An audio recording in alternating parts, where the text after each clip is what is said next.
Chandrababu KCR చిలకాల మిత్రులని TRS నేత D Srinivas అన్నారు. ఇద్దరు భేటీ కావడంతో పాటు కేసీఆర్ స్వయంగా అమరావతి వెళ్లడం శుభ పరిణామమని చెప్పారు. అమరావతి శంకుస్థాపనకు రావాలని కోరుతూ టీడీపీ నేతలు డీఎస్కు ఆహ్వాన పత్రిక అందజేశారు. ఈ సందర్భంగా డీఎస్ మాట్లాడుతూ తెలుగు రాష్ట్రాలు రెండో అభివృద్ధిలో పోటీ పడాలని, అదే సమయంలో పరస్పరం సహకరించుకోవాలని డీఎస్ సూచించారు.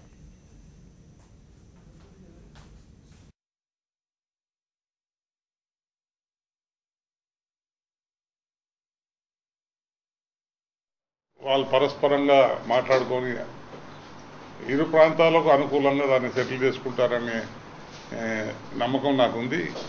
ఈ యొక్క కార్యక్రమము వారి కలయిక అమరావతిలో దానికి నాంది పలకాలని కోరుతా ఉన్నాను. దాంట్లో చంద్రబాబు నాయుడు గారు ఈ ప్రాంతాన్ని కూడా మొత్తం సమిష్టి రాష్ట్రాన్ని 10 ఏళ్ల పాటు పరిపాలించాడు కనుక ఆయన కొంచెం ఇంకా ముందుకొచ్చి అదే రకంగా వాళ్ళిద్దరు చిరకాల స్నేహితులు ఒక పార్టీలో పనిచేసిన వాళ్ళు కనుక ప్రధానంగా తెలుగు ప్రజల యొక్క మానసిక ఐక్యత, తెలుగు ప్రజల యొక్క అభివృద్ధి, ఈ దేశంలో ఈ రెండు రాష్ట్రాలు కూడా చాలా అత్యున్నత స్థాయికి ఎదగాలనేది